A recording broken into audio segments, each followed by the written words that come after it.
अस्सलाम वालेकुम जी। रात पानी में लेकर एक मुझे दे दो।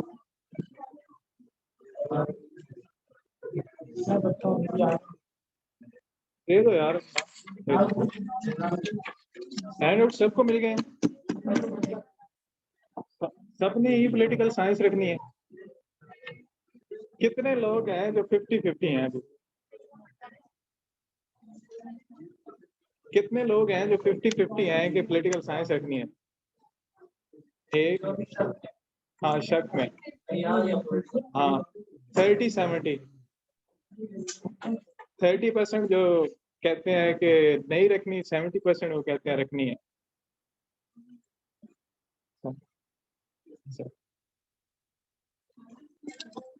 कल भी जी जी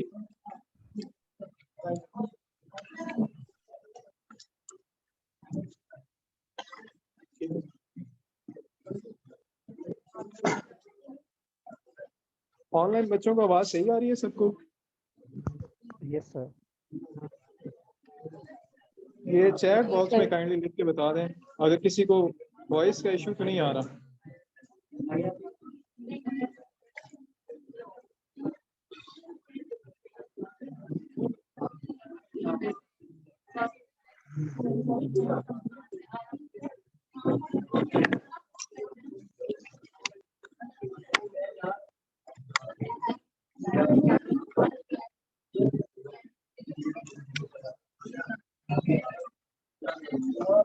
अच्छा स्टार्ट करते हैं।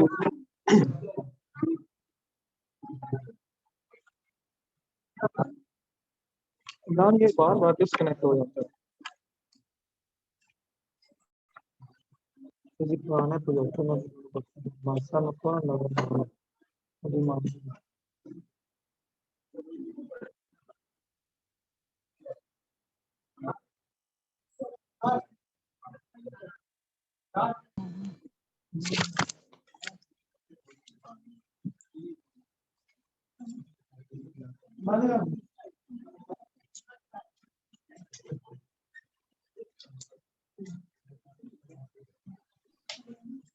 अच्छा जी, again starting from my introduction. जैसा कि कुछ ऐसे स्टूडेंट्स भी हैं हमारे साथ ऑनलाइन और यहाँ पे भी शायद हों जिनके साथ इंट्रोडक्शन ना हो। अब काफ़ी लोग बातें आप लोगों ने कर ली हैं, दो चार मेरी भी गुजारिशात जो है वो आप लोग सुन लें, ठीक है। आई होप कि आपके लिए एट द एंड जो है वो ये हेल्पफुल हो। मेरा नाम फैसल हयात है। PSS 2020 क्वालिफाई किया था एंड उसके बाद मैं यहाँ पे पॉलिटिकल साइंस और पाकिस्तान अफेयर जो है वो पढ़ा रहा हूँ। और ये आई गेस ऑलमोस्ट मेरा 4th बैच है पॉलिटिकल साइंस का। और पॉलिटिकल साइंस जो है apart from a subject it has been my passion, ठीक है। वैसे I did masters in chemistry from Punjab university, उसी पे किया। Then I opted political science as my optional subject in CSS 2020। उसके बाद मास्टर्स किया एंड देन फर्दर जो स्टडीज़ हैं वो मेरी इसमें पॉलिटिकल साइंस में हैं। तो सब्जेक्ट के अलावा ये मेरा पैशन है, इससे मुझे एफिलिएशन है और sort of I live this subject. So starting from the very first question कि आपकी CSS की जर्नी को अगर हम देखें तो कंपल्सरी जो है वो एक सर्टन हद तक, एक सर्टन पॉइंट तक बड़ा इंपॉर्टेंट रोल प्ले करते हैं। लेकिन जो कंपल्सरी है वो स्कोर आप देखेंगे, जितने भी डीएमसीज आपने देखे होंगे, जितनी भी आपने टॉपर्स होंगे, या जितने भी आपके सामने लोग जिन्होंने प्रीवियसली केसेस को अटेम्प्ट किया, क्वालिफाई किया और गुड एलोकेशन ली, उनमें कंपल्सरी में जो उनका स्कोर है वो हमेशा से एवरेज रहा। एवरेज से मेरी क्या मुराद है, लाइक 60 में, 50 में, 70 में मैक्सिमम, लेकिन जो एक थ्रेश होल्ड है वो आपका 40 है। लेकिन अगर आप पंजाब से बिलोंग करते हैं और पंजाब से बिलोंग नहीं भी करते, किसी और प्रोविंस से भी करते हैं, तो अब जो CSS है उसमें आपके पास क्या है कि वो उसके पैराडाइम्स बहुत ज्यादा चेंज हो चुके हैं आपके सामने। उसमें आपका एक एक जो नंबर है, इवन 0.25 जो है वो आपकी ग्रुप एलोकेशन को कहां से कहां लेके चला जाता है। ठीक है, सो उस सारे सिनेरियो को मद्देनजर रखते हुए जो आपकी चॉइस है ऑप्शनल की, बड़ा इंपॉर्टेंट रोल प्ले करती है आपकी ओवरऑल CSS की जर्नी में। फॉर एग्जाम्पल, आपने एक सब्जेक्ट ऐसा चूज कर लिया जिसकी डिमांड कुछ और थी और आप कुछ और जो है वो उसमें आपका अपना एक कैलिबर है वो कुछ और था, तो आप अगेन उसमें फंस गए, आपके 20-30 नंबर नीचे आए and you are out of the game. आप चले जाते हैं ऑफिस मैनेजमेंट में, चले जाते हैं किसी और में चले जाते हैं, उसके अलावा आप मतलब एलोकेशन ही नहीं होती, जस्ट 1-2 मार्क्स से आप उसको मिस करते हैं। ठीक है, तो उस सारे सिनेरियो में वो एक सब्जेक्ट आपके लिए सारी जिंदगी के लिए एक डायलेमा बन जाता है। ठीक है, सो इस वजह से भी मैं आपके सामने एक कंपैरेटिव एनालिसिस आज पॉलिटिकल साइंस का रखूंगा। अक्सर एक डिबेट देखी जाती है कि जी पॉलिटिकल साइंस रखना चाहिए, IR रखना चाहिए, और बहुत से ऐसे लोग हैं जो ओवर द टाइम मैंने यहाँ पे पढ़ा के सीखा, या एक आप जर्नल डिस्कशन से लोगों से सुनते हैं कि उनके एक हवा बना हुआ है उनका पॉलिटिकल साइंस का, कि पता नहीं क्या होगा इसमें, हमें क्या क्या पढ़ना पड़ेगा। तो हम देखेंगे कि वाई पॉलिटिकल साइंस क्यों होना चाहिए, और इसी वजह से मैंने आपको पहले एक एनालिसिस दिया, जो कि हमेशा से मेरा एक टीचिंग मेथोडोलॉजी भी है कि मैं बच्चों को पहले एक एनालिसिस प्रोवाइड करता हूं ताकि उनके सामने एक फैक्चुअल चीज हो कि ओके एग्जामिनर ने पिछले सालों में इस स्पेसिफिक एरिया को इस तरह आपके सामने टच किया। ठीक है, देन उसके बाद हम देखेंगे कि क्या पॉलिटिकल साइंस जो अभी पैराडाइम्स चल रहे हैं उसके सामने आपके क्या वाकई ये एक प्रूडेंट चॉइस है या नहीं है। फिर अगेन हम देखेंगे एक analysis of FPSC examiner reports, ये एग्जामिनर जो है वो क्या बात करता है या उसकी क्या रिक्वायरमेंट है। देन उसके बाद हम इसमें क्वेश्चन एंड आंसर्स को देखेंगे। अगर हम अभी देखते हैं तो जो सबसे पहली इंपॉर्टेंट चीज है वो अगेन री इंस्टेटिंग माई फैक्ट माई प्रीवियस टॉक के जो आपका स्कोर है वो मैटर करता है। आपका एक एक जो नंबर है, आपकी एलोकेशन भी उसी पे डिपेंडेंट होगी, आपका ग्रुप चॉइस जो है उसी पे डिपेंडेंट होगी, देन ओवरऑल आपकी पूरी जर्नी जो है वो इस पे डिपेंड करेगी। ठीक है जी, देन उसके बाद क्या होता है कि फ्यू सब्जेक्ट्स, कुछ सब्जेक्ट्स ऐसे होते हैं वो आपके जो एग्जामिनर है उसकी तरफ से बैडली टारगेट किए जाते हैं। अब टारगेट क्या इसमें,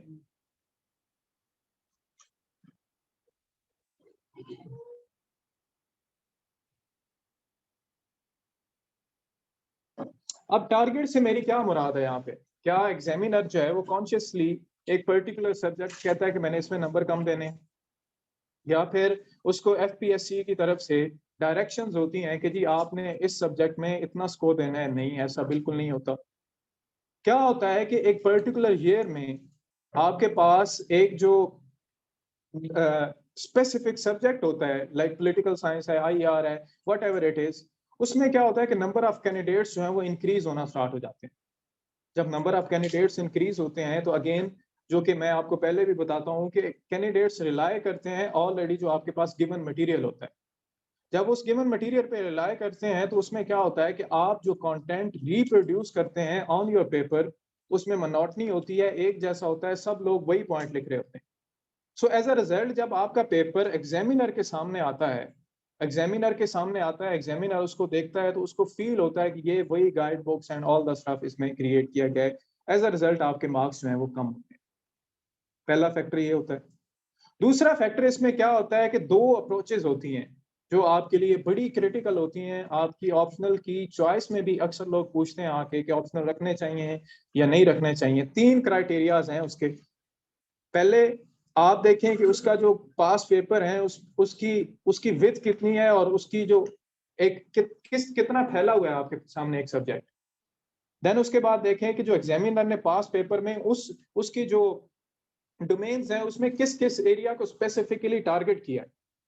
देन उसके बाद जो अगला इंपॉर्टेंट एक एस्पेक्ट आता है किसी भी सब्जेक्ट की सिलेक्शन में, वो ये आता है आपके पास वेदर इट इज सब्जेक्टिव और ऑब्जेक्टिव। अब सब्जेक्टिव और ऑब्जेक्टिव से क्या मेरी मुराद है कि इसमें आपका ये इसका मीनिंग ये है कि क्या वो एनालिसिस बेस्ड क्वेश्चन है, यानी वो इवॉल्विंग सब्जेक्ट तो नहीं है आपके पास कि उसकी डेवलपमेंट्स चल तो नहीं रही, उसमें आपको कंटिन्यूसली अप टू डेट तो नहीं रहना पड़ता नॉलेज से, या आपको एक एनालिसिस तो नहीं डेवलप करना पड़ता। मिसाल मैं आपके सामने देता हूँ, डेमोक्रेसी उसके एसेंशियल्स लिखें, दिस इज वन क्वेश्चन। दूसरी साइड पे क्या है कि एनालिसिस करें डेमोक्रेसी का वर्ल्ड वाइड, फलां कंट्री में क्या हो रहा है, फलां कंट्री में क्या हो रहा है, फलां कंट्री में क्या हो रहा है। So second one is a subjective analysis, the first one is an objective analysis कि आपने क्या करना है कि एक चीज को पढ़ना है, पढ़ने के बाद आपने क्या करना है कि उसको मेमोराइज करना है, उस चीज को समझना है, देन आपने क्या करना है कि उसको रिप्रोड्यूस करना है।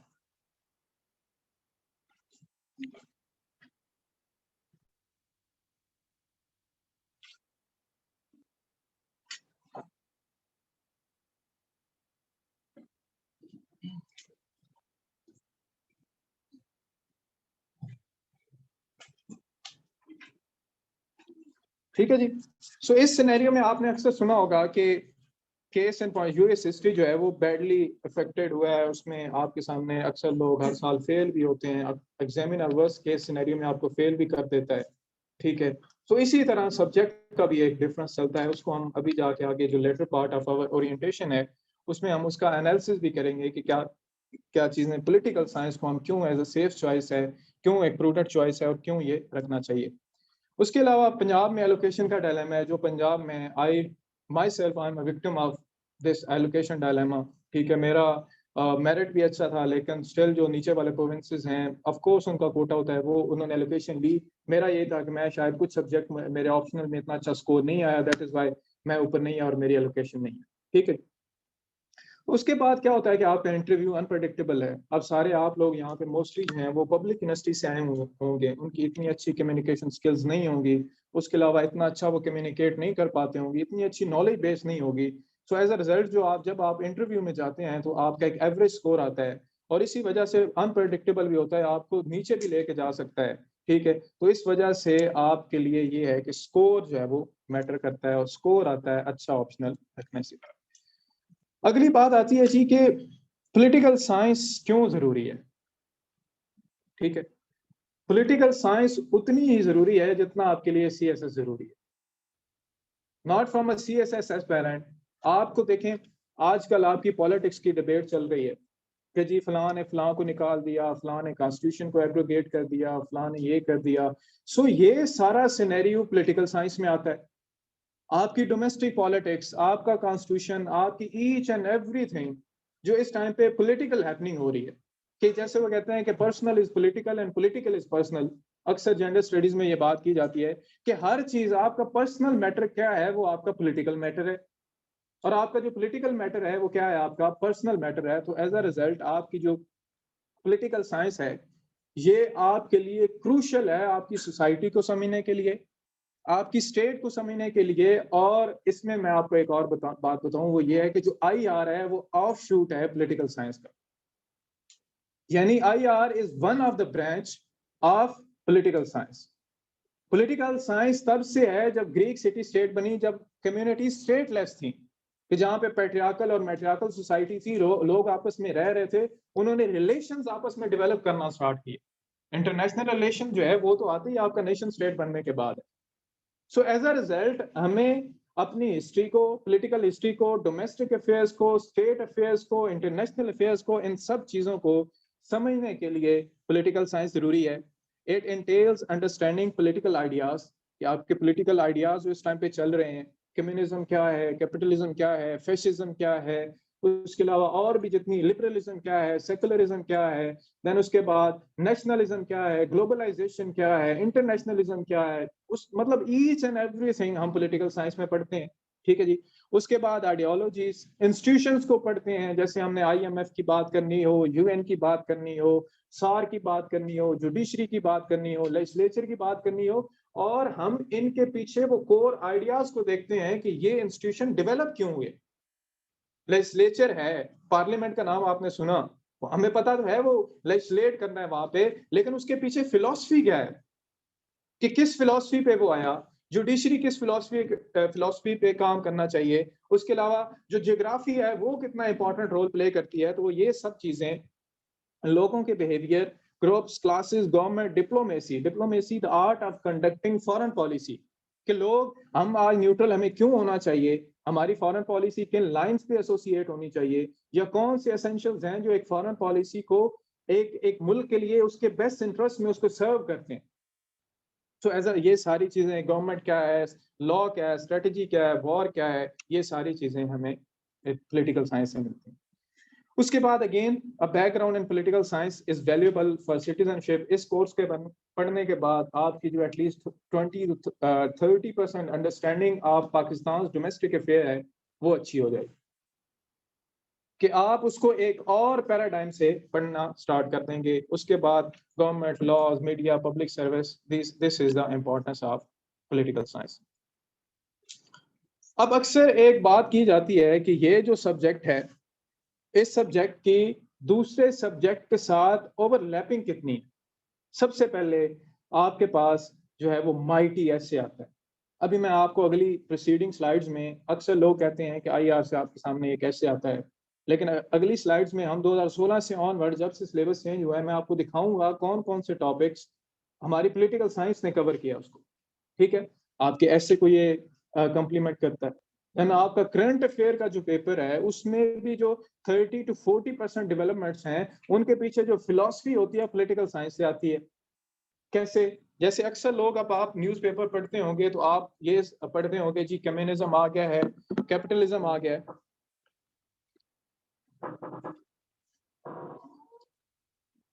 इमरान सीट नहीं है।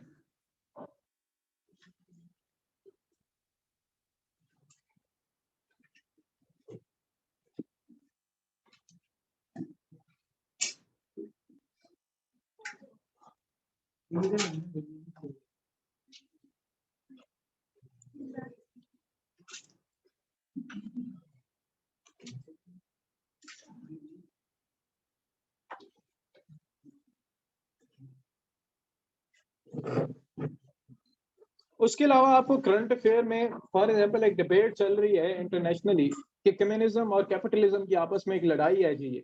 ये लड़ाई अमेरिका और चाइना की नहीं है, ये लड़ाई कैपिटलिज्म और कम्युनिज्म की है। सो until and unless you don't know about capitalism or communism, आपको नहीं पता चल सकता आपने क्वेश्चन को किस पैराडाइम में करना है। लाइक वो फ्री मार्केट की बात करते हैं, ये फ्री मार्केट की बात नहीं करते। वहां पे स्टेट इंटरवेंशन ज्यादा है, यहाँ पे स्टेट इंटरवेंशन कम है। और दूसरे जो बेसिक आइडियल्स हैं, टेनेट है, जिसकी बेस पे ये एक दूसरे से डिफरेंशिएट करते हैं, एक दूसरे से मूव अपार्ट करते हैं। अगर आपको वो नहीं पता होगा तो आप करंट अफेयर का पेपर भी अटेम्प्ट नहीं कर सकते।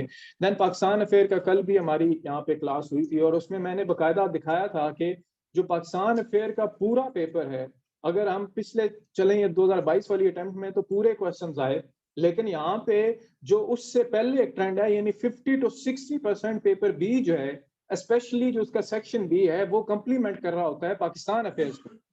कैसे?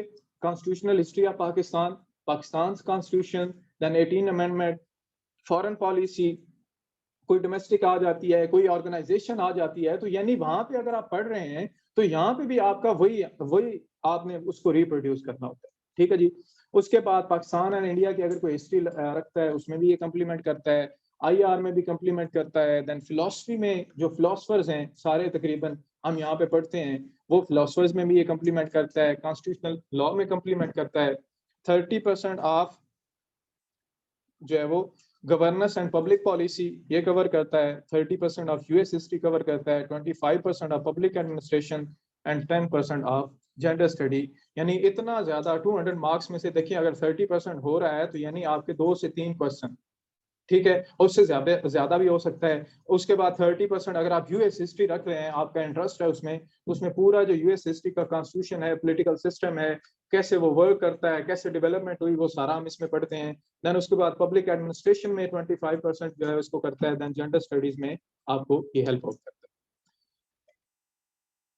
अब एक डिबेट है जी कि आपको पॉलिटिकल साइंस या आईआर किस में रखना चाहिए, ठीक है। अब सबसे पहले मैं आपके सामने कुछ फैक्ट रखूंगा कि जिस फैक्ट की बेस पे you have to decide whether you go for political science और आईआर।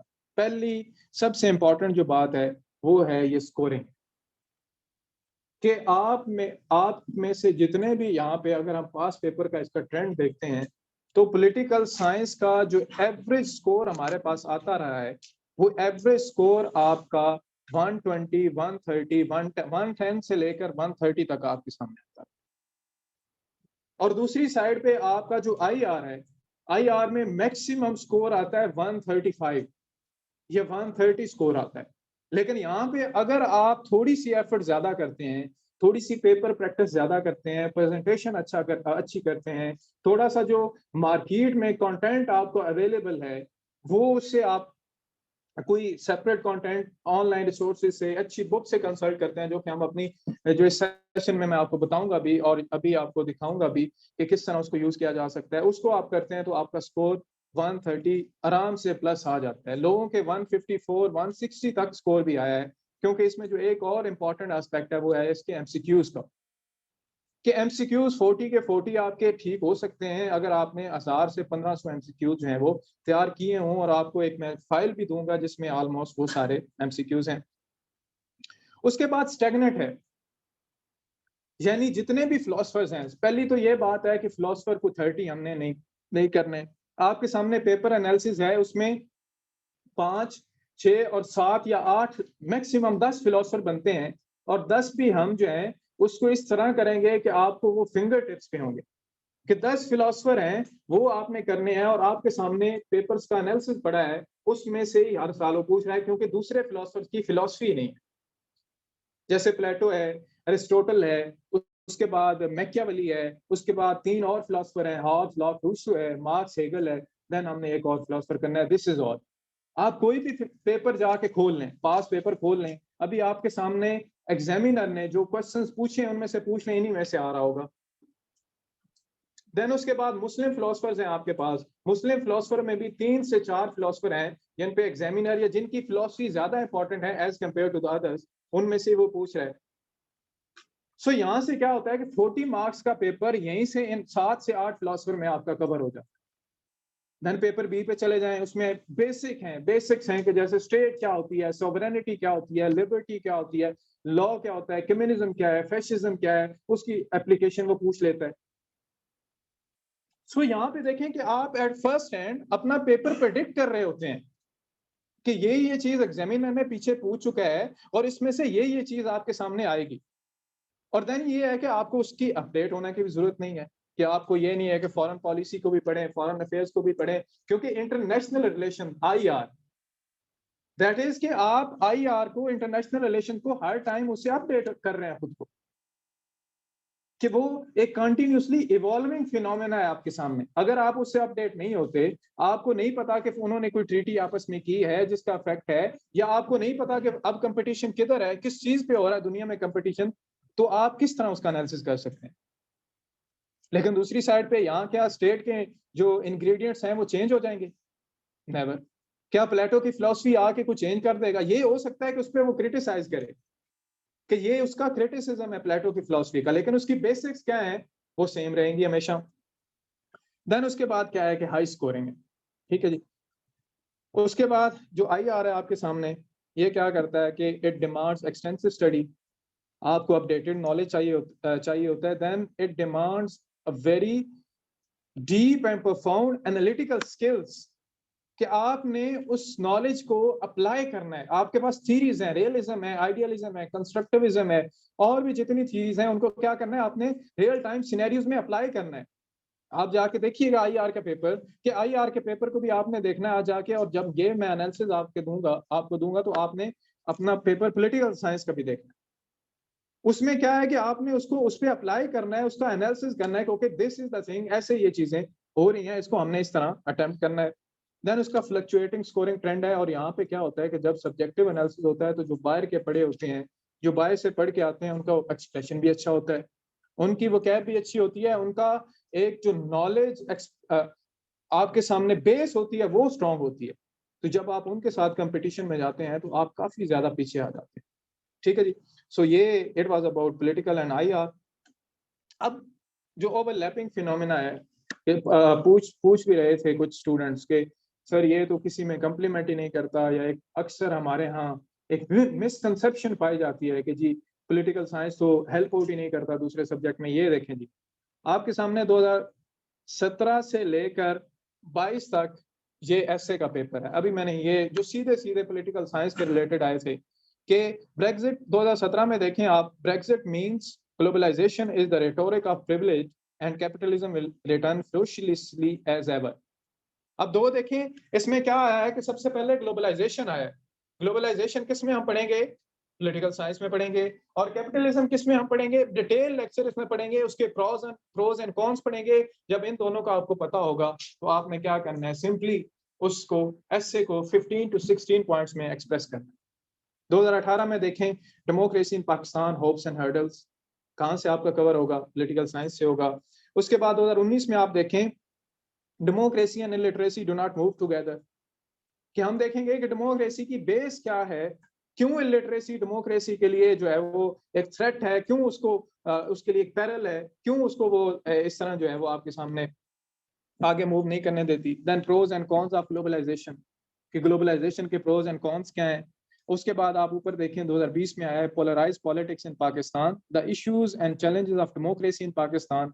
देन उसके बाद आपके सामने 2021 में आया है digital democracy, social media and political participation. कि अब ये देखें जो पॉलिटिकल पार्टिसिपेशन है ये आपकी एक पॉलिटिकल साइंस की टर्मिनोलॉजी है। जैसे हम कहते हैं एजुकेशन, पॉलिटिकल सोशलाइजेशन, कि पॉलिटिकल जो एजुकेशन है उसको हम कहते हैं पॉलिटिकल सोशलाइजेशन। और जो मीडिया है वो उसको हम कहते हैं प्रोपेगेंडा टूल, कि ये एज अ प्रोपेगेंडा टूल के तौर पे यूज हो रहा है। किस तरह यूज हो रहा है, जब हम इसमें देखेंगे कि क्या क्या प्रोपेगेंडा टेक्निक्स हैं, क्या क्या इसमें चीजें हैं, किस तरह करती हैं। उसके बाद हम देखेंगे डेमोक्रेसी की मॉडर्न डिबेट्स क्या हैं। तो आप यहाँ से इसको ऐसे को अटेम्प्ट कर सकते हैं। अब थोड़ा सा जी कोर्स की तरफ आते हैं, और उसके सामने आपके अगेन जो एग्जामिनर रिपोर्ट्स हैं उसको डिस्कस कर लेते हैं। उसमें कहता है कि the standard of responses in political science paper was generally poor. क्यों था जी? The overall performance of the candidate was below average due to lack of English language proficiency. Candidates fail to understand the question, कि वो इतने proficient ही नहीं थे उसमें कि उन्होंने अंडरस्टैंड ही नहीं किया उस क्वेश्चन को। ये नहीं पहला, अब ये पहला पॉइंट उसने ये नहीं कहा कि आपको कितना डेप्थ ऑफ नॉलेज नहीं थी, या उसमें क्या नहीं था, उसने अच्छा एनालिसिस नहीं किया, या एप्लीकेशन ऑफ नॉलेज नहीं की, जैसे हम दूसरे सब्जेक्ट्स में देखते हैं कि वो कहते हैं कि वो प्रोफिशिएंट ही नहीं थे इतने कि उन्हें समझ ही नहीं आई क्वेश्चन। समझ क्यों नहीं आती? जब आपकी बेसिक्स कमजोर होती हैं, आपको उनका पता ही नहीं होता कि कैपिटलिज्म क्या है, कम्युनिज्म क्या है, प्लेटो की फिलॉसफी है तो क्यों है, किस वजह से आपके सामने। ठीक है जी। देन उसके बाद majority of responses had spelling and grammatical errors and illegible writing. उसके बाद क्या हुआ कि as far as the conceptual knowledge of the subjective is concerned, it was observed that majority of students had very less knowledge of key political concepts and their application. ठीक है जी, कि उन्हें ये पता ही नहीं था कि की पॉलिटिकल कॉन्सेप्ट्स क्या होते हैं। जैसे हम अक्सर जो पढ़ते हैं, या जिस तरह हमारा एक रूटीन बनी होती है शुरू से, पेपर वाली रात को पढ़ना, उसको चीजों को करना, और उसके बाद हम जाके उसको सिंपली रिप्रोड्यूस कराते हैं। उसके बाद students were unable to analyse the political concepts in response of question regarding separation of power, origin of state and federal system. ठीक है जी, कि ये कुछ कॉन्सेप्ट्स थे जिनको नहीं कर सके analyse. The candidates lack critical thinking which is essential in the subject of political science. Again, this is also an important point, जिसमें आप candidates are advised to enhance their English language proficiency, writing skill, knowledge of basic political concepts and critical thinking.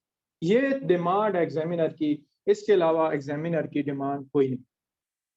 अब ये चीजें कैसे आएंगी आपके पास, हम इसको कैसे लेके आएंगे, या मैं कैसे इंश्योर करूंगा कि आपको ये चीजें जो हैं वो मैं आपको प्रोवाइड कर सकूं।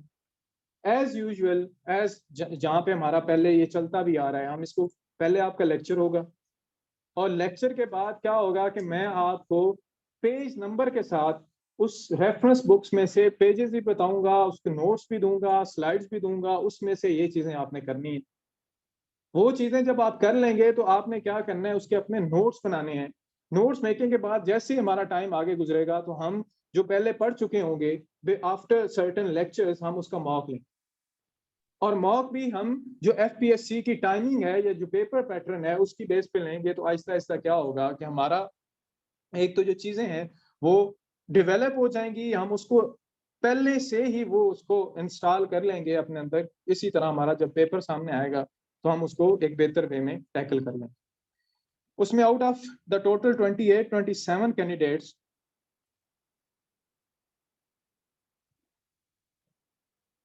assessed who appeared in paper 2, only 26 awarded 50% or above marks, 850 30% qualified the paper by securing 33 or more marks. The remaining they failed, only a few candidates performance was outstanding. क्यों थी जी?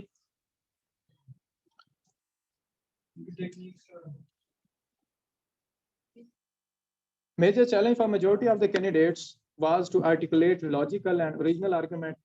Poor writing skills appeared as a barrier and content of answers relied on guides. It is recommended that the syllabus require revision owing to less focus on political system and update the syllabus by incorporating recent theories, concept developments in the discipline. So ये examiner का analysis है। Examiner के analysis से हमें 3 से 4 points हमारे सामने आते हैं। पहला ये कि originality of thought is important.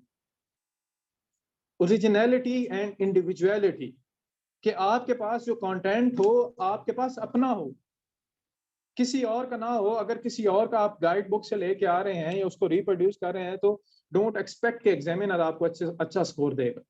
उसने आपको बता दिया है। देन उसके बाद एग्जामिनर ने आपसे ये बात की अपनी रिपोर्ट्स के थ्रू, उसने कहा कि आपकी जो राइटिंग है उसमें स्पेलिंग एरर्स भी हैं, आप उसको प्रॉपरली टैकल ही नहीं कर पा रहे, तो हम वो भी इसमें करेंगे। And third and the most important is कि जो ओरिजिनलिटी आपने लेके आनी है उसके रिसोर्सेज डिफरेंट कैसे होंगे वो मैं आपको प्रोवाइड करूंगा।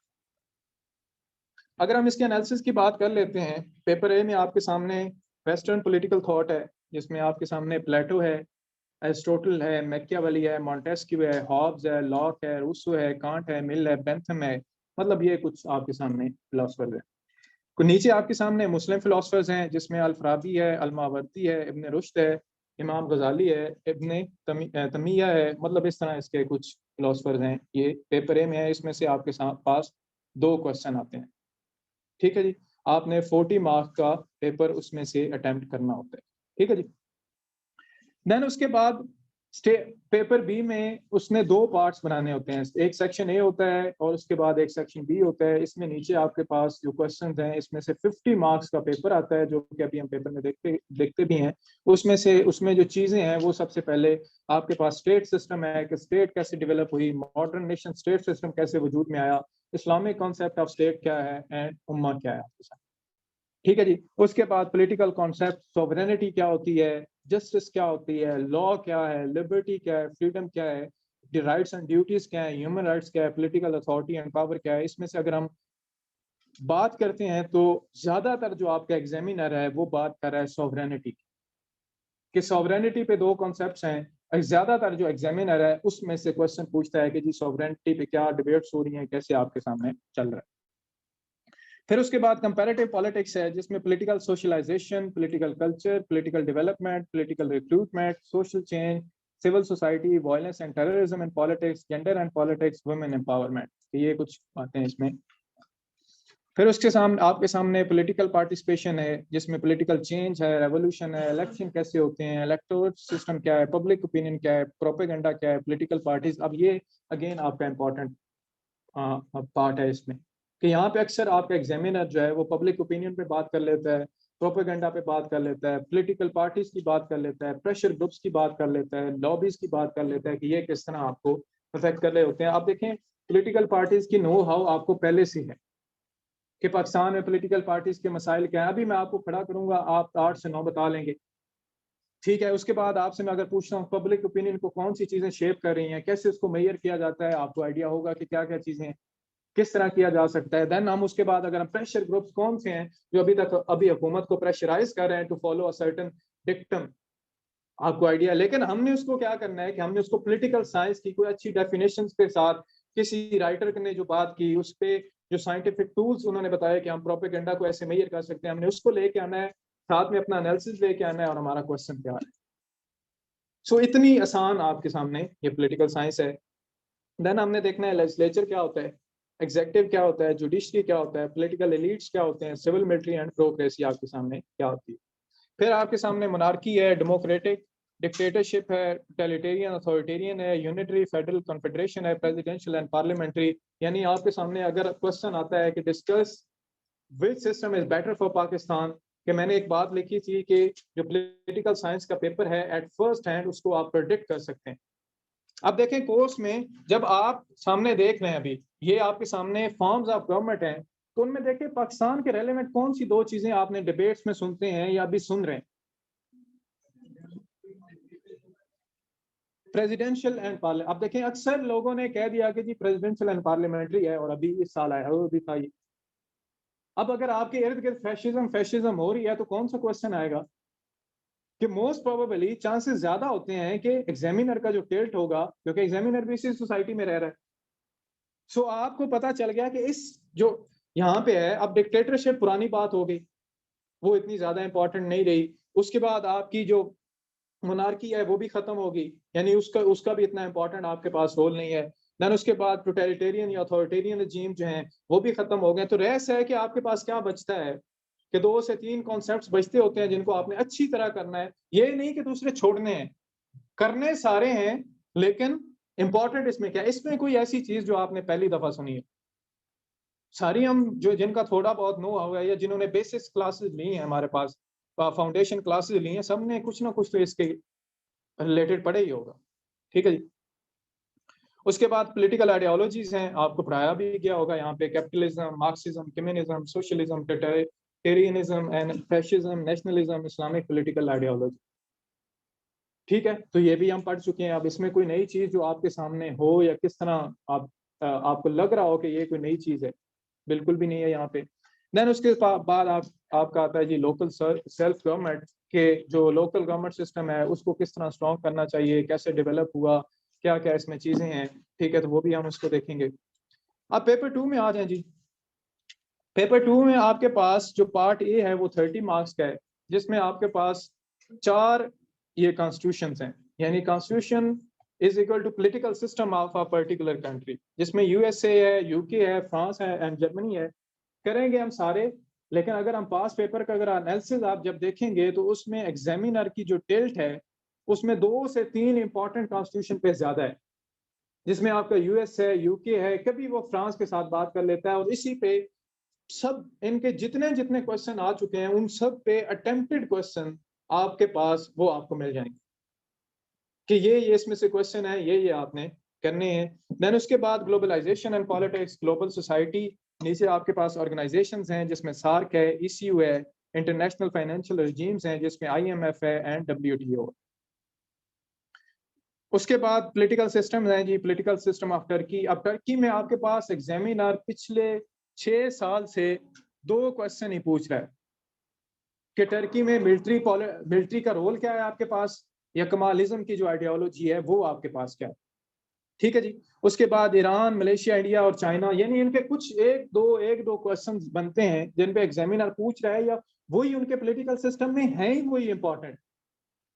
तो कुल मिला के आपके पास 5 से 6 या 7 क्वेश्चन ऊपर बन रहे हैं, 2-3 यहाँ पे बन रहे हैं, तो आपका पेपर जो है वो 70% हो गया है, ठीक है। नीचे चलते हैं जी। Rise of Muslim nationalism in South Asia and Pakistan movement, जिसमें सर सैयद अहमद खान, इकबाल, कायद आजम, ये वही आपका है कि जो आपने पाकिस्तान अफेयर में सारा पढ़ा हुआ है, यहाँ से एक क्वेश्चन आपका मस्ट आता है ठीक है, कि यहीं से आपका क्या हो रहा है, पेपर बी में एक क्वेश्चन आपका मस्ट आ रहा है कि वो आप उसको उधर भी अटेम्प्ट कर सकते हैं और इधर भी आप यहाँ पे अटेम्प्ट कर सकते हैं। तो आपका पेपर देखें यहीं पे आप प्री प्रेडिक्टेबल है कि आप पहले से ही उसको बता रहे हैं कि ये क्वेश्चन आने हैं। और ये मैं भी आपको यहाँ पे बता रहा हूँ। फिर हम भी पेपर एनालिसिस पे चलते हैं कि वहां पे आप देखेंगे कि एग्जामिनर इन चीजों पे ही बार बार आपके सामने घूम के आ रहा है, जिसमें government and politics in Pakistan देखें जी, constitution making from 1947 to 1956, same Pakistan affair, a comparative and critical analysis of 56,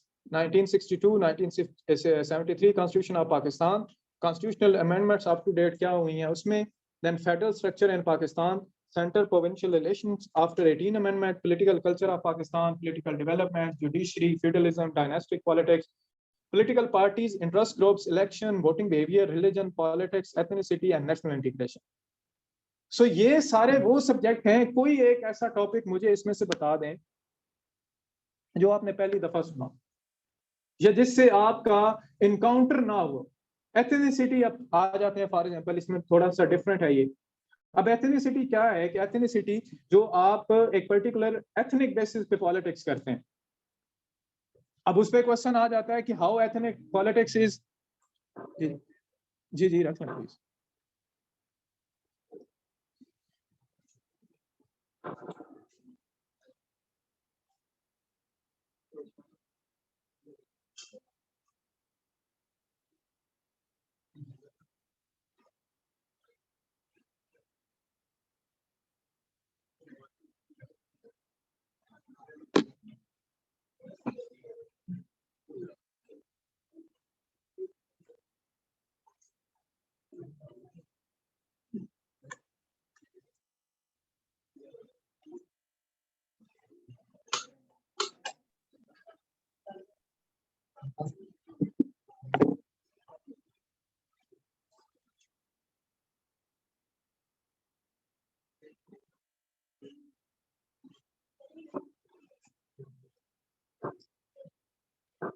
उसके बाद ये हमारा यहाँ पे हो जाएगा। उसके बाद हम देखते हैं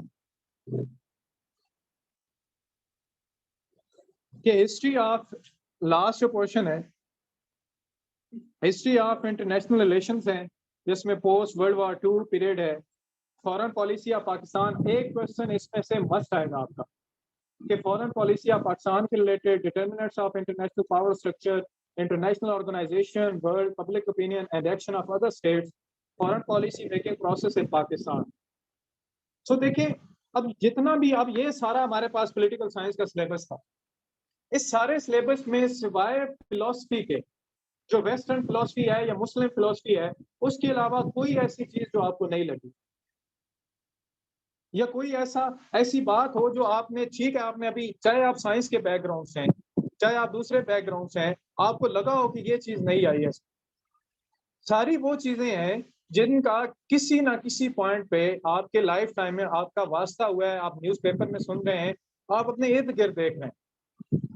आपको कोई हाई फाई इसके लिए स्टडी की नहीं जरूरत, कोई हाई फाई आपको एनालिसिस की नहीं जरूरत। और आपके लिए इस वजह से जो पॉलिटिकल साइंस है एक प्रूडेंट चॉइस है। आप अगर आप अपना पॉलिटिकल जो साइंस का आपके सामने पेपर एनालिसिस है उसको निकालते हैं, जो कि मैंने आपको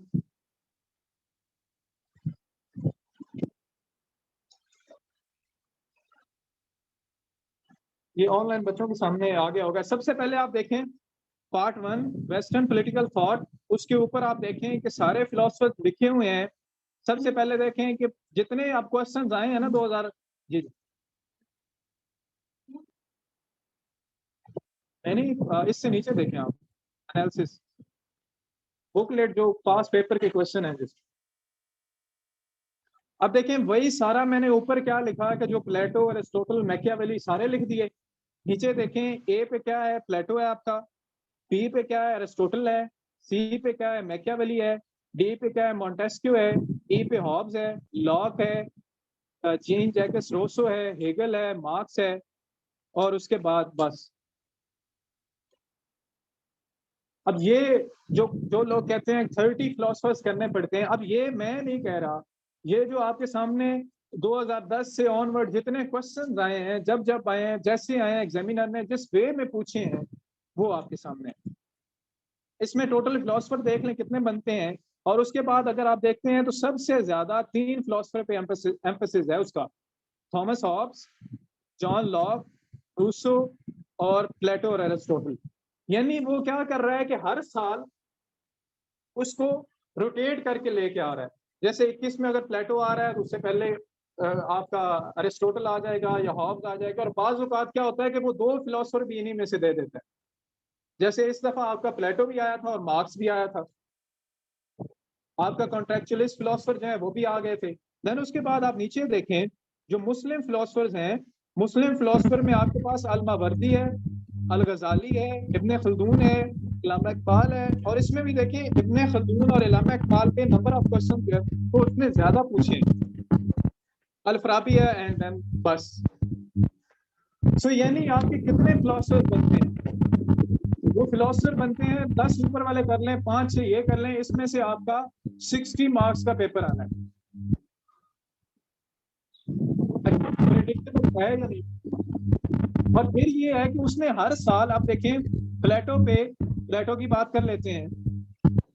Plato was intended to build a scientific institution, study of politics and training of statesmen. Plato की बुक है रिपब्लिक, जिसमें उसने बात की थी जस्टिस सिस्टम की और एजुकेशन सिस्टम की। उसने कहा था कि हमें एक साइंटिफिक जो है वो बनानी पड़ेगी, बेसिस बनानी पड़ेगी स्टेट की। यानी वो पहला बंदा था जिसने स्टेट की बात की, और उसको बिल्कुल उल्टा बयान किया अरिस्टोटल ने, और उसको उल्टा बयान किया मैकियावेली। यानी एक चेन बनी। प्लेटो ने क्या किया, उसने कहा कि इंसान क्या है, कि इंसाफ क्या है। मैं अगर सिंपल वर्ड्स में अगर आपको बताऊं, आज थोड़ा सा फिलॉसफी की चलें बात कर ले। इंसाफ क्या है? कि आपको क्या लगता है क्या इंसाफ? कि किसी को उसका हक देना, या इंसाफ वो है जो माइट इज राइट है, जो ज्यादा स्ट्रॉन्ग है उसका, उसने जो कर दिया वो इंसाफ है। जैसे किंग था वो जो कुछ कर देता था वो इंसाफ हुआ। तो प्लेटो ने कहा भाई ऐसी बात नहीं होगी।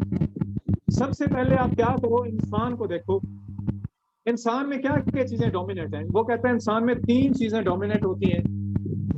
एक इंसान को भूख लगती है, एक इंसान में इमोशंस होते हैं, एक इंसान में रीजन होती है।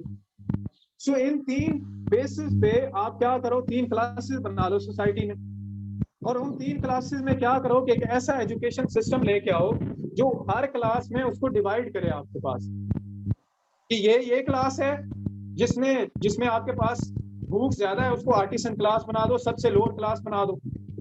जिसमें इमोशन ज्यादा है उसको सोल्जर बना दो, जिसमें रीजन ज्यादा है उसको फिलोसफर किंग बना दो। और ये सब करो किसके थ्रू? एजुकेशन सिस्टम के थ्रू करो। और एजुकेशन सिस्टम जब आपके पास आ जाएगा तो उससे क्या होगा कि जस्ट सोसाइटी बन जाएगी। अब वो ये क्या कर रहा है कि जो एंड पे बंदा बच जाएगा वो फिलोसफर किंग होगा, और ये आपकी स्टेट बन गई है, और जो बंदा होगा उसको स्टेट्समैन कहेंगे। सो ये सारी उसकी फिलोसफी है। एरिस्टोटल आया, उसने कहा कि ये तो एक यूटोपिया है, यानी इसको हम कैसे बना सकते हैं, इंसानों को कैसे सेग्रीगेट कर सकते हैं on the basis of their Dzire, this and this. ये तो एक साइकोलॉजिकल एनालिसिस है ना कि इंसान में ये ट्रेड्स होती हैं। सोसाइटी तो ऐसे नहीं ना बनती। सोसाइटी में फैमिली भी इंपॉर्टेंट होती है, सोसाइटी में रिलेशन भी इंपॉर्टेंट होते हैं। Man is a social animal, ना सुनी होगी आपने। तो इकट्ठे रहते हैं। तो हमें क्या करना चाहिए, हमें ये कोई यूटोपिया या एकदम से ऐसी स्टेट नहीं बनानी चाहिए, हमें उसको रिफॉर्म करना चाहिए, हमें लॉज बनाने चाहिए, हमें कॉन्स्टिट्यूशन लेके आना चाहिए।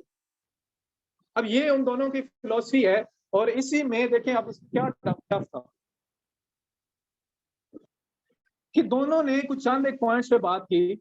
उन चंद एक पॉइंट्स की बेस पे आपने दोनों की फिलोसफी का कंपैरिजन कर लिया, आपके माइंड में आ गया कि ये इसने बातें की, इस बेस पे मैं इसका एनालिसिस करूंगा। अब क्वेश्चन पढ़ लेते हैं।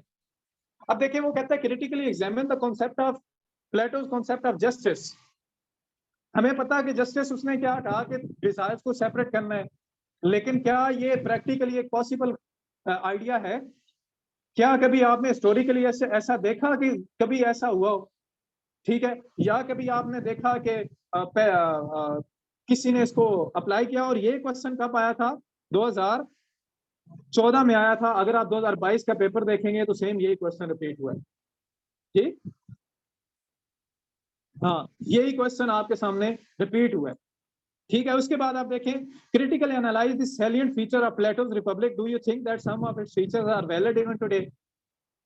कि यही सारे फीचर हैं, उसमें जस्टिस है, एजुकेशन है, उसमें फंक्शनल स्पेशलाइजेशन की बात कर रहा है, कम्युनिज्म ऑफ वाइब्स की बात कर रहा है, प्रॉपर्टी की बात कर रहा है। वो कह रहा है जो आपके पास फिलोसफर किंग होगा या जो रूलिंग एलीट होगी उस पर प्रॉपर्टी नहीं होगी, उसकी वाइब्स नहीं होनी चाहिए उसके पास।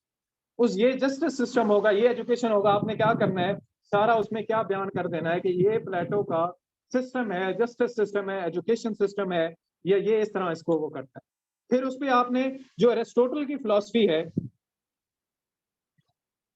एरिस्टोटल की जो फिलॉसफी है उसको आपने उस पर एज ए क्रिटिसिज्म डाल देना है। अब आपका ये मुझे बताएं कि 20 मार्क्स का क्वेश्चन 6 to 8 पेजेस का अटेम्प्ट होता है या नहीं होता है? इसमें कोई ऐसी चीज जो मैंने आपको ऐसी बताई हो जो कभी आपने सुनी ना हो, या कोई मैथ के फार्मूले मैंने आपको बता दी?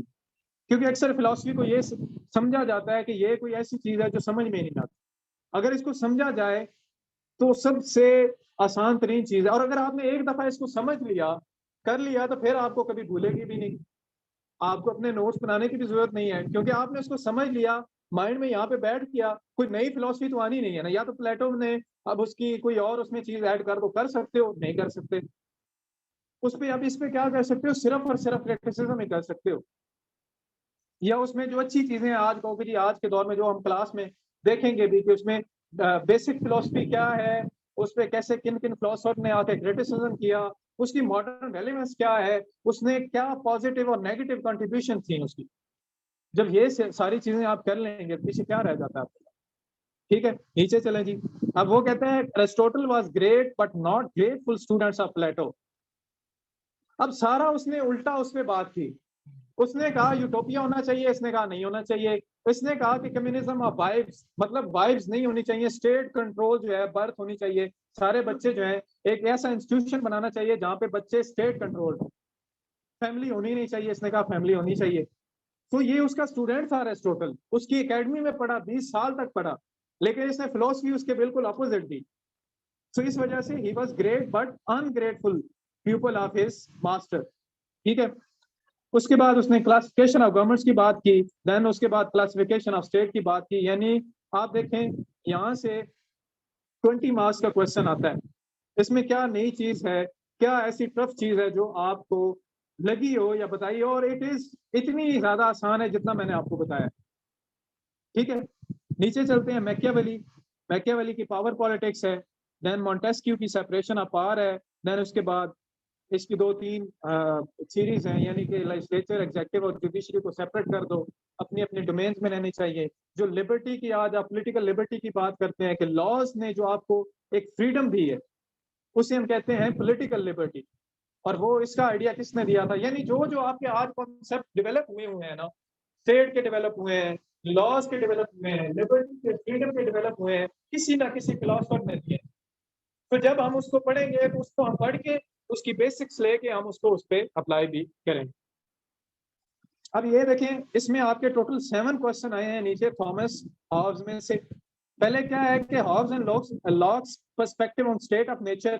अब इसमें थोड़ा सा मैं आपको बता दूं कि स्टेट ऑफ नेचर इन्होंने क्या किया, इन्होंने कहा कि जो स्टेट कैसे वजूद में आई।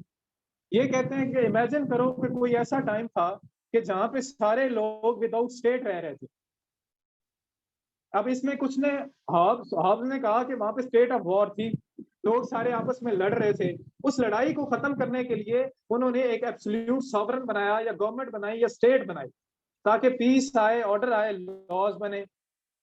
लेकिन लॉग ने क्या कहा, लॉग ने कहा कि वो वहां पे बड़ी हंसी खुशी रह रहे थे, स्टेट ऑफ नेचर में उसका नाम दिया। लेकिन वहां पे ना लॉज थे, ना उन पे कोई आर्बिट्रेशन वाला बंदा था, और ना कोई एग्जीक्यूट करने वाला बंदा था।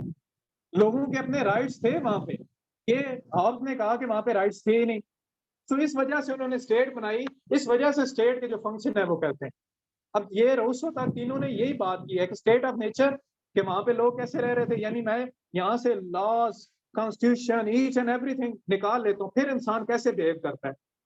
कुछ ने कहा अच्छा बिहेव करता है, जो अच्छा करता है उसने क्या डेमोक्रेसी की बुनियाद रखी, जो बुरा करता है उसने एब्सोल्यूटिज्म की बात की, मोनार्की की बात की, सिंगल मैन रूल की बात की, उन्होंने कहा लोगों की कोई राइट्स नहीं।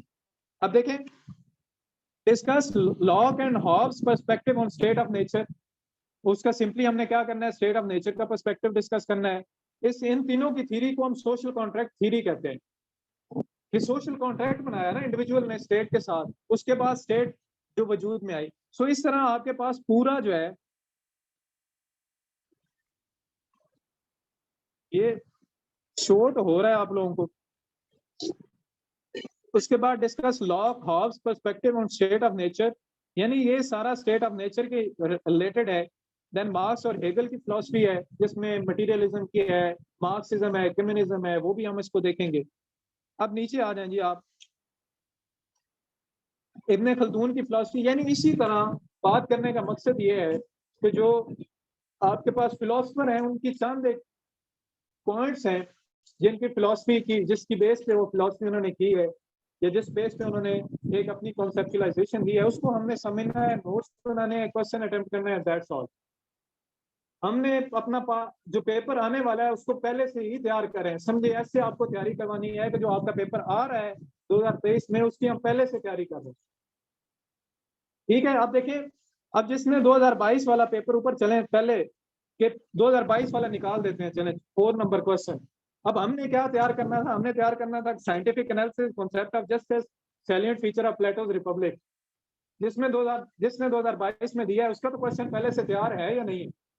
सेम इसी तरह जब आप नीचे जाके देखेंगे सारे क्वेश्चन, कि अब देखें 2021 में एस्टोटोलियन क्लासिफिकेशन ऑफ स्टेट आई है, लेकिन 2016 में क्या आ चुका है? वही क्वेश्चन सेम स्टेटमेंट के साथ आ चुका है, हमने उसको पहले से ही तैयार कर लिया।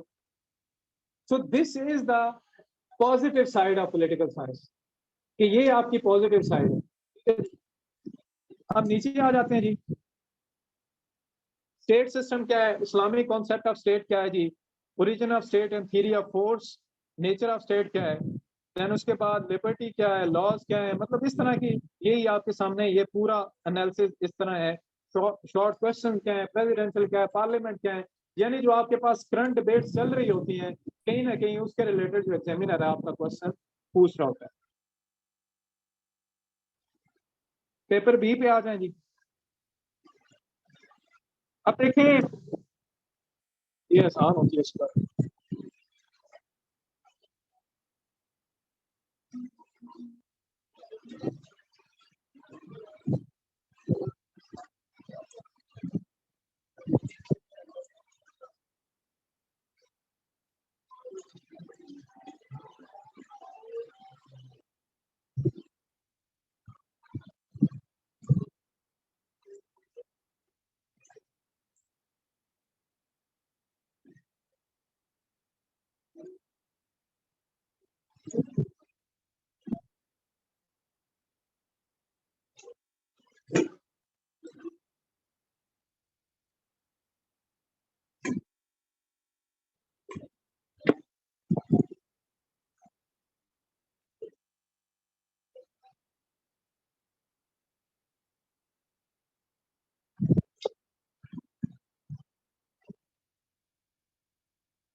अच्छा जी, इसी तरह आप पेपर पे बी की जब बात करते हैं, इमरान पानी तो देना, पेपर बी में भी ये देखें आपके सामने,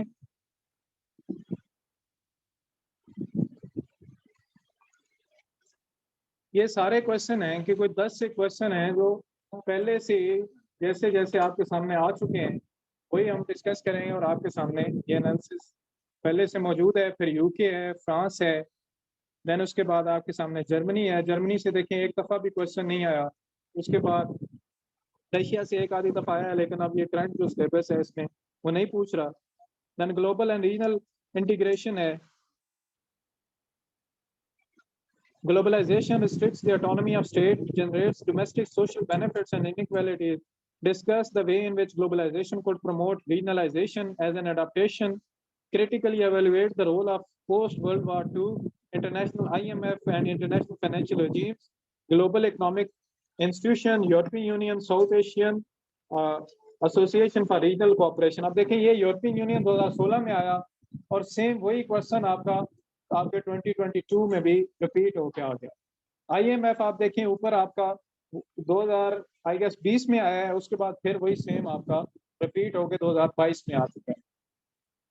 नीचे आप देखते हैं टर्की में कि ग्रैंड नेशनल असेंबली कैसे इलेक्ट होती है, उसके बाद 1982 के फीचर्स क्या हैं, फिर 2015 में अगेन वही ग्रैंड नेशनल असेंबली कैसे इलेक्ट हो रही है, उसके बाद टर्किश मॉडल ऑफ डेमोक्रेसी क्या है, उसके बाद मिलिट्री का रोल इन पॉलिटिक्स क्या है, 2019 में आया, 2020 में आया और 21 में आया।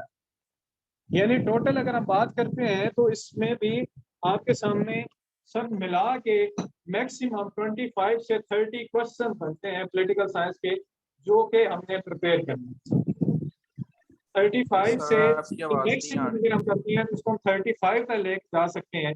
वो आपके सामने क्वेश्चन बनते हैं और उन क्वेश्चन में से आपके मोस्ट प्रोबेबली पूरे का पूरा पेपर आता है, पूरे का पूरा पेपर आता है आपका। ये नहीं कि 2, 3 या 4 आ रहे हैं, आपके पूरे के पूरे 7 क्वेश्चन आते हैं वहां से, जो कि आप वहां से अटेम्प्ट कर सकते हैं। ठीक है जी। इसी तरह ये आपके साथ मैं जो बच्चे एनरोल होंगे उनके साथ ही एनालिसिस प्रोवाइड करूंगा। देन उसके बाद जो सर आपकी आवाज नहीं आ रही, जो पास पेपर के आपके क्वेश्चंस हैं अटेम्प्टेड फॉर्म में वो भी पड़े हुए हैं, वो भी आपके साथ शेयर कर दूंगा। और उसके अलावा जो रेलेवेंट मटेरियल है वो भी आपके साथ शेयर कर दूंगा। और अब आ जाते हैं जी हमारा जो पास पेपर एनालिसिस, हमारा जो सेशन है वो किस तरह चलेगा।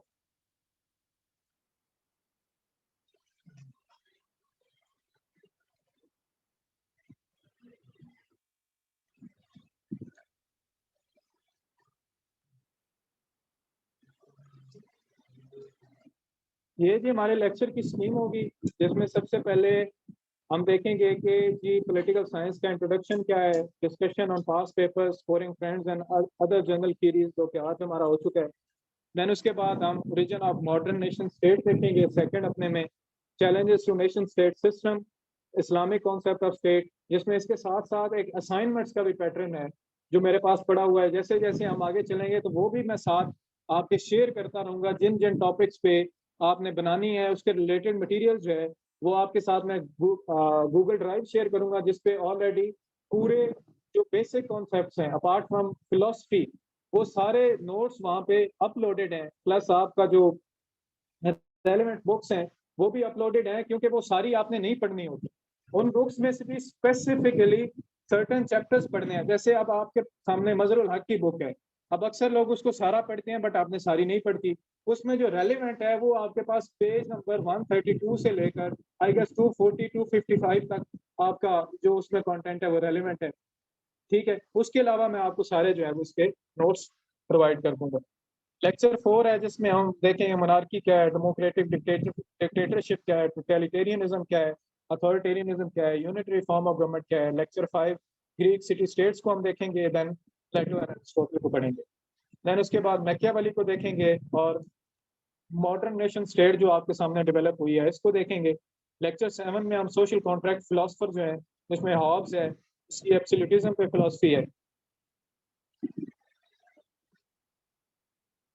जी मैं अभी आपको बुक्स भी बताऊंगा इस just after this lecture break down के बाद मैं आपको बुक्स भी बताता हूँ कौन सी बुक्स आपने करनी है, कौन कौन सी लेनी है, क्या क्या हमने पढ़ना है।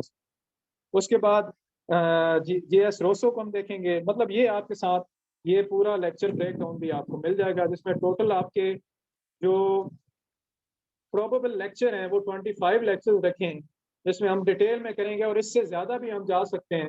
28 तक भी जा सकते हैं, 29 तक भी, जब तक जिस जहां तक आपको जब जब समझ आएगी, जिस पॉइंट तक आएगी, हम उसको उतना एक्सटेंड करते जाएंगे। देन इसमें जो एडिशनल फीचर्स हैं वो ये है कि हम इसको जो मार्क्स हैं, जो रिटन प्रैक्टिस है, उस पर ज़्यादा हमारा एम्फेसिस होगा। उस रिटन प्रैक्टिस के थ्रू जो है हम अपने क्वेश्चन को अच्छा करेंगे, रिटन एक्सप्रेशन को भी अच्छा करेंगे और उस क्वेश्चन को अटेम्प्ट करेंगे। अब इसके लिए जो बुक्स आपने लेनी है वो लिख लें आप।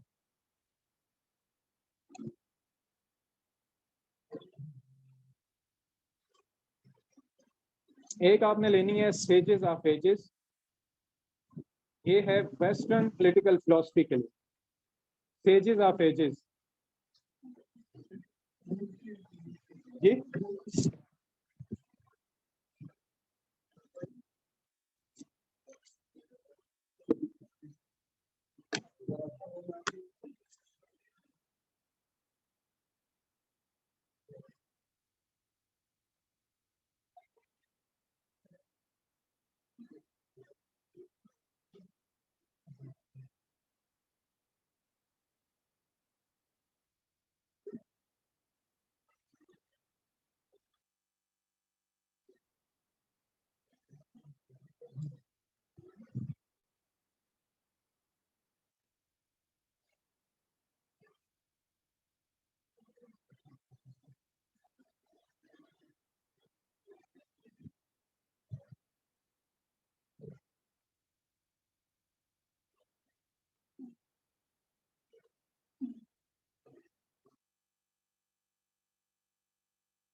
ये बुक्स आपने सिर्फ लेनी है। बाकी उसके अलावा मैं आपको एक फाइल आप लोगों के साथ शेयर करूंगा। ये फाइल जो मैं माजिद साहब के साथ आज शेयर कर दूंगा, ये आपको मैं बता देता हूँ जी। हाँ, ये मैं आपके साथ बुक शेयर कर दूंगा PDF, ठीक है। और उसके अलावा ये आपके साथ जो है वो सर ये प्रीवियस पेपर की भी PDF शेयर कर लें। ये इस तरह आपके साथ ड्राइव जो है वो शेयर हो जाएगा, जिसमें आपके सामने आप लोग शो नहीं हो रहा।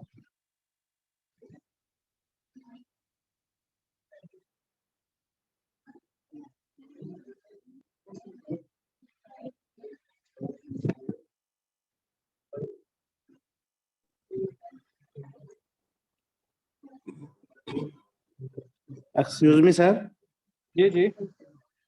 सर एक क्वेश्चन है कि जो ये सिलेबस आपने डिस्कस किया है, अगर हम इसे प्रिपेयर कर लेते हैं तो क्या हमारा PMS का भी सिलेबस इसमें कवर हो जाएगा? जी, PMS का आपका एडिशनल हो जाएगा सारा। ठीक है सर, थैंक यू।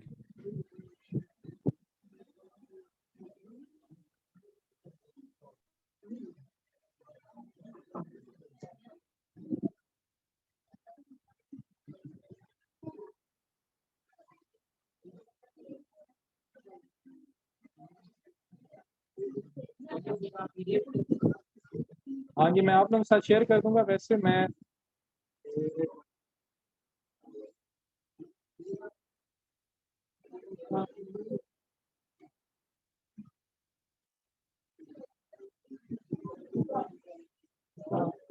ये आप लिंक को सारे अगर ज्वाइन करें, जिनके पास नेट है वो करें जरा।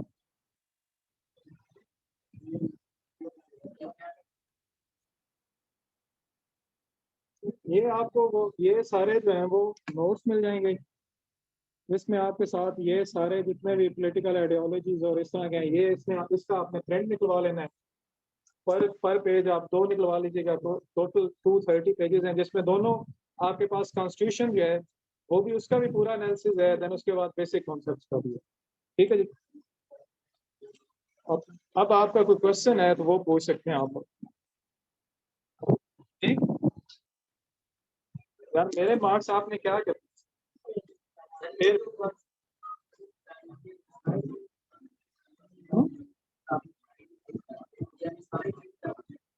हाँ, मैं आपको जो फाइल भेजूंगा वो आपने सारी प्रिंट करवानी। वेस्टर्न फिलोसफी के अलावा पूरा सिलेबस है इसमें। वेस्टर्न फिलोसफी के अलावा पूरा सिलेबस आपका इसमें। जी नहीं, मेरा एनालिसिस नहीं, मैंने कंपाइल किया, मैं अटेम्प्टेड क्वेश्चन आपको लेता से दूंगा।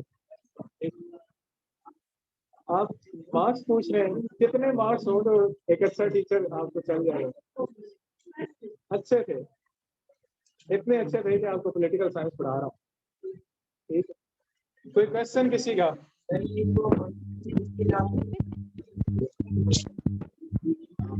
आप अगर पढ़ेंगे तो आपको फिर अच्छे, कोई क्वेश्चन किसी का?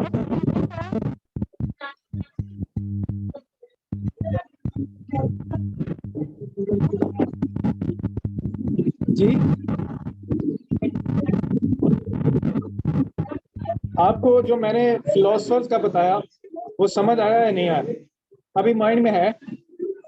बस अगर आपको वो समझ आ गया ना, that is more than enough.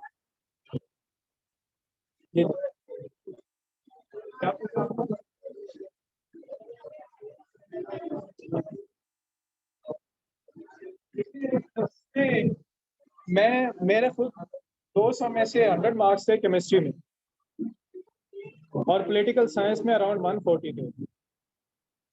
सो अगर तो आपको लगता है कि आप केमिस्ट्री को अच्छा आप कर सकती हैं, उसको कर सकते हैं, तो definitely you should go for chemistry. Otherwise आप उसको जो है वो ना करें। एक दो टॉपिक्स हैं जिसमें ट्रिवियलिज्म है, उसके अलावा फंक्शनलिज्म है, डेविड ईस्टर्न का एक मॉडल है, वो आपके साथ नोट्स भी शेयर कर दूंगा, और वैसे जो पीएमएस के बच्चे होंगे उनके साथ वो बैठ के डिस्कस करें। उसके अलावा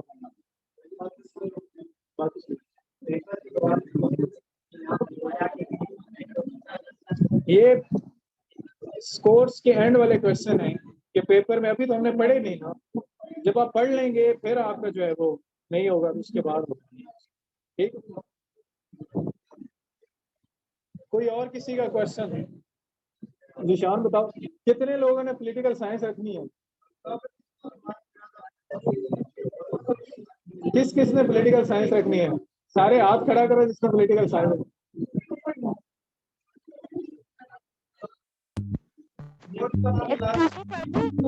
नोट्स दे दिए यार आपको कल ही, अब बनाने की जरूरत नहीं है, अटेम्प्ट करने की जरूरत है। हाँ, अब नोट्स जो आपको, आप फाइल देखेंगे ना, उसमें ईच एंड एवरीथिंग कवर्ड है। हाँ, सवाल करेंगे तो आप जो आप बैठ के क्वेश्चन को अटेम्प्ट करेंगे। ऑनलाइन बच्चों में से किसी का क्वेश्चन? Excuse me sir. जी जी काइंडली जो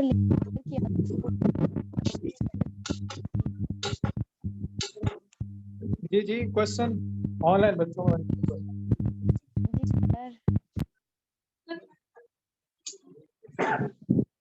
जी ऑनलाइन बच्चों में से किसी का क्वेश्चन? सर स्लाइड नहीं मिली हमें, वो स्लाइड्स कौन सी? अफेयर्स की जो स्लाइड नहीं हमारे तक। वो मैं आज आप लोग के साथ, माजिद साहब के साथ मैं लिंक शेयर कर दूंगा। द प्रोसीजर उसका सेम है। जिस जिसको एक्सेस चाहिए उसको अपनी मेल सेंड करनी पड़ेगी। मेल सेंड करने के बाद ही आपको एक्सेस मिलेगा। सर मेल तो एक्सेस ही नहीं हो रही, कब से सेंड की हुई है। ठीक है जी, थैंक यू। मेरे ऑप्शनल अच्छे थे, बहुत अच्छे थे। केमिस्ट्री थी, पॉलिटिकल साइंस था, पंजाबी था और क्रिमिनोलॉजी। केमिस्ट्री का 200 में से 100 पूरा था। वैसे शायद केमिस्ट्री को मैं पसंद नहीं था और मुझे पॉलिटिकल साइंस में आना था और आपको पढ़ाना था। आज आपने ये क्वेश्चन पूछना था तो ये इस तरह लिखा जा चुका था, तो मैं कुछ नहीं कर सकता। मैं पढ़ाता होता तो जरूर मैं बताता आपको कि क्या चीजें हैं क्या नहीं। ठीक है जी, और कोई क्वेश्चन? Are you clear? चलें, see you in the first class. इंशाल्लाह उसमें बनाएंगे। ओके सर, अल्लाह हाफिज।